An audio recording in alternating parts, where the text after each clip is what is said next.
il est intelligent, il est très intelligent. Mais Ousmane Sonko ñun la ñuy interpréter il a dit parti état. C'est-à-dire qu'est-ce que ça impliquerait ci lan la ñu mën a yóbbu. la mise en place d'une dictature. parce que dëkk yi ko am yëpp. c'est des pays de dictature. te ba muy wax il a amené le sujet en parlant de la Chine. dafa dem ne rencontrer le parti communiste chinois. yaa wax ni décision yi ñuy jël. président de la République bi premier ministre dañuy toog plus certains membres du parti ñu toog ñu waxtaan ñu discuter ci décision yooyu. loolu mooy parti état. ça veut dire que décision yi ci parti bi lay jógee. ci parti bi lay jógee c'est le parti qui insuffle la vision et autres nangam sangam décision yi. par exemple li ñu bëgg moom la police bi di def. li parti bi bëgg moom la état bi di def. li parti bi bëgg moom la justice di def. li parti bi bëgg toutes les institutions moom la c'est-à-dire loolu mooy parti état. te ba muy wax dafa jël l'exemple de la Chine. bi mu jógee. wax ci formation militant sax d'ailleurs wax ci donc il a amené le débat. ah man dégguma ko fu mu jëlee référence Chine. non déglu rek wax ma la référence dafa Chine la ubbee il a amené le débat en parlant de la Chine bàyyi ma trouvé ne il a même parlé du parti communiste chinois. yow sa man de dégguma fu mu ko waxee. bon am nga ci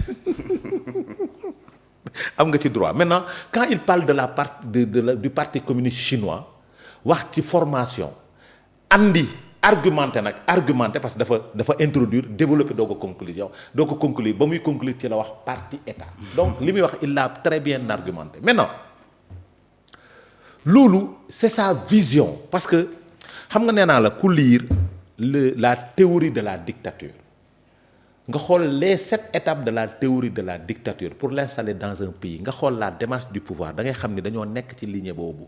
waxuma pouvoir waxuma Bassirou Diomaye Diakhar Faye nag doole la loolu dugguleet premier ministre di ko wax ndax ba muy dajeeg syndicat yi ak patronat bi Grand Théâtre taxaw na mu ne réew yi nga xam ne dañoo développé yépp mooy réew yi ñu restreindre les libertés mooy noot nit ñi. est-ce que tu comprends réew yi ñu restreindre les libertés c'est-à-dire lii démarche bi di feeñ waxuma la Bassirou Diomaye de mais dans la philosophie dans la vision de Ousmane Sonko te daf ko wax sax suñ ko mënul nañ ma bàyyi ma gérer est-ce que tu comprends moom ci disposition boobu la nekk mooy pour il faut instaurer parce que xam nga kuy tagg Mali dans la manière de gérer un pays dégg Assimi Goïta dans la manière de gérer un pays en main de maître kooku c'est une dictature qu'il veut installer être un président de la République à l'infini heure bu mu ko neexee ça c'est une dictature qu'on veut installer au niveau du Mali moom la bëgg a instaurer dans notre pays parce que quand des gens les pays développés dañoo restreindre les libertés quand on cherche à effacer des gens quand on cherche à limiter les va-et-vient des personnes kooku ci loolu la nekk loolu la gëm nag mais mënul am Sénégal parce que nous sommes une république mooy fonctionner comme ni nga ko waxee mooy un parti qui arrive au pouvoir la vision fekk ci vision bi plan de développement bi fi nekk ñu boole ko pour mettre en place ce qu'on appelle la stratégie nationale de développement Sénégal 2050 loolu mooy parti maintenant beneen yu dans le cadre de la gestion du pouvoir les postes nominatifs qui sont des postes politiques moom ngay jël say responsabilités jox leen ko loolu kenn du ko bañal nit ko accéder au pouvoir. foofu lay waxee nag. non déglul waxewul foofu xam nga tax ma ne la xam nga tax waxewul foofu. il a pris l'exemple des États-Unis quand on parle de l'administration Trump. oui. ma wax ko ne ko. mais loolu parti état la. pour parti état la ma wax ko ne ko. quand on parle de l'administration Trump aux États-Unis c'est la même chose que l'administration sénégalaise quand on parle de l'administration sénégalaise parce que là-bas au niveau des États-Unis les directeurs généraux sont nommés l'administration reste les membres les fonctionnaires de l'État restent et demeurent à leur position maintenant ñi nga xam ni dañ leen nommer par décret ñooñu dañuy tëb te le décret appartient au chef de l'État. oui. foofu moom mooy porte nommé à des postes civils et militaires. ça c'est vrai. xoolal déglul baax li ma la wax li nga wax mi ngi am Sénégal depuis Senghor Diouf Wade Macky Sall ba mu ñëwee ñi Ablaye Wade ñoomee jox ndomba tànk par décret da leen a dindi mais l'administration sénégalaise reste les fonctionnaires du le noyau dur les c'est quoi le noyau dur xam nga man. mooy les fonctionnaires bàyyi ma terminer non attends non attends non may motion may Khalil quand je t'écoute ba ngay wax bàyyi ma terminer c'est-à-dire moi je ne saurais insulter les fonctionnaires de la République sénégalaise. Maintenant bàyyi ma terminer la personne déglul baax la dama ne déglul j'ai dit la personne qui est fonctionnaire qui fait le choix de faire de la politique moom la. C'est ça. Mais cela ne signifie pas que il ne fait pas très bien le travail de la. des missions de l'administration par essence elle ne sert que la République. déglul baax li ma la wax bañ koy wax fii keroog j'ai pris ton exemple. en tant qu'enseignant. qui faisait son boulot normalement. nit mënulul la dara. est-ce que tu comprends politique du tax nga yàq classe bi. bàyyi ma terminer c'est-à-dire quand on parle d'administration on parle des fonctionnaires de l'État. Maintenant les gens qui dirigent cette administration s'ils sont politiques ça revient au président de la République de nommer ses hommes de confiance à la tête de ces administrations là. ba mu ko ñëwee daf ko def dafa ñëw ministère de l'Intérieur changer ministère ba changer directeur yi.